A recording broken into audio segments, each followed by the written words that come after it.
कानून के डंडे की जरूरत है या नहीं है, ये बताइए। बहुत तरह के सख्त प्रावधान भी सामने आ रहे हैं, विधि आयोग ने जो सिफारिशें की हैं उसको लेकर लोग सवाल भी उठा रहे हैं, लेकिन आज की तारीख में स्थिति को देखते हुए कानूनी डंडे की जरूरत है या नहीं आपके हिसाब से? कानून तो बहुत सारे बनते हैं और कानून का इम्पोज होना, ये दोनों अलग अलग चीजें हैं। जैसे अभी कोई शख्स कह रहा था कि मर्डर के लिए भी कानून है, फिर भी मर्डर हो रहे हैं। इसके मतलब ये कि मर्डर तो घट रहा नहीं है कानून से। लेकिन आप अभी किसी ने भी बताया, शिक्षा में आप देख लीजिए, जो सोसाइटी शिक्षित सोसाइटी है वो सोसाइटी में बच्चे कितने हैं उनको गिन लीजिए, और जो झोपड़ियों में कम पैसे लिखे पढ़े लिखे लोग हैं, जिनके पास कम संसाधने हैं, कोई इंटरटेनमेंट के और साधन नहीं है, वहां बच्चे ज्यादा हैं। तो education is the most important, इसका फैलाव करना चाहिए। इसका ये मतलब मैं नहीं कह रहा कि नीति की जरूरत नहीं है, नीति होनी चाहिए, और नीति एक रूपता के साथ सारे राज्यों में ईमानदारी से, पक्षपातपूर्ण तरीके से, और एक चुनाव का उद्देश्य लेकिन नहीं होना चाहिए। तो सवाल पैदा होता है कि सबसे पहले शिक्षा जगत जो है वही जनसंख्या नियंत्रण का सबसे अहम पिलर है। आप उसको तो छोड़े जा रहे हैं। सबसे कम अगर शिक्षा पर एक्सपेंडिचर करते हैं तो हिंदुस्तान में हम करते हैं, और हमारी और एजुकेशन जब नहीं होगा तो किसी भी तरीके से नहीं। हम कहते हैं कि नौजवान है, हमारा फ्यूचर है, तो फ्यूचर भी नहीं होगा हमारा, हमारी देश भी आगे नहीं बढ़ेगी। इसलिए हमको लगता है कि आप कोई काम कीजिए, एक तरह से सब डेमोक्रेटिक तरीके से पॉलिटिकल पार्टियों की राय लीजिए और लोगों की राय लीजिए, और एक फॉर्मूला बनाइए और आप कीजिए, और उसमें कोई उद्देश्य पक्षपातपूर्ण और चुनावी नहीं रखिए।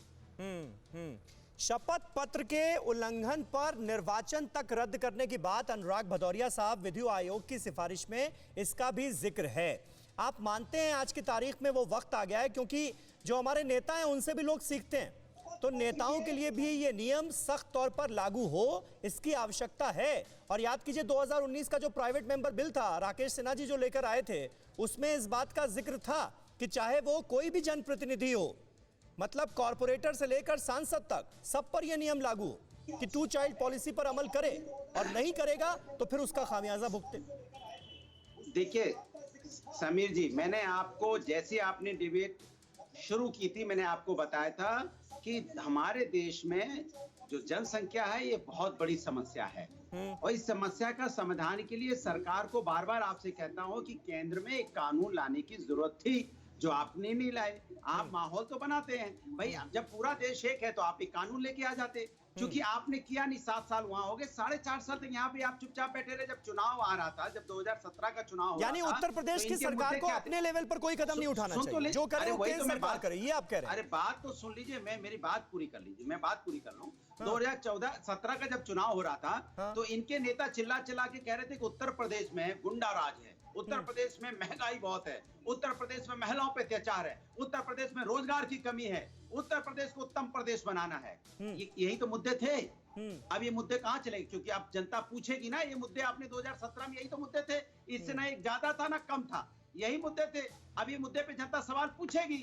अब ये मुद्दों पे बात ना हो पाए, इसलिए जैसे 5-6 महीने बचे, 5-6 महीने में क्या होता है, कौन कानून बनता है, आप भी जानते हो। 5-6 महीने में जो कानून बनते उस कानून को लागू भी नहीं हो पाता है। इसलिए आपको जनता का ध्यान भटकाना है, जनता की समस्या का समाधान के बारे में नहीं सोच रही है। अगर जनता की समस्या का समाधान के बारे में सोचते तो 2017 में चिल्ला चिल्ला के कह रहे होते कि जैसे मैं आऊंगा सबसे पहले जनसंख्या का कानून बनाऊंगा, और जैसी पहली कैबिनेट होगी वैसे जनसंख्या का कानून बनेगा। क्या बोला उन्होंने? नहीं बोला था ना, क्योंकि इनको ये जो बोलते हैं वो करते नहीं है, ये जो नहीं बोलते वो करते हैं, क्योंकि जनता के साथ धोखा करते हैं, जनता का ध्यान भटकाने का काम करते हैं, जनता को मुद्दों पे नहीं रखना देता चाहते हैं। अच्छा, इससे पहले यूपी की जनता ने 5 साल आपको भी तो दिए थे, आपने क्यों नहीं सोचा? सुनिए, अरे हमने विकास किया है, इसीलिए हमने विकास की राजनीति पे हल्ला मचाते हैं, चिल्ला चिल्ला के बोलते हैं। आपके सामने मैंने एक यूनिवर्सिटी का नाम पूछा तो देखो प्रवक्ता भाग गए। नहीं, लेकिन जब आप सत्ता में थे तब बढ़ती जनसंख्या को समाजवादी पार्टी ने कब मुद्दा माना? अरे मैंने आपको क्या बोला, बढ़ती जनसंख्या हमारे देश का मुद्दा है। नहीं, मैं आपसे क्या पूछ रहा हूं? हाँ जी, यही तो पूछ रहा हूं, जब आपको मौका दिया यूपी की जनता ने, तो बढ़ती आबादी आपके लिए मुद्दा थी या नहीं थी?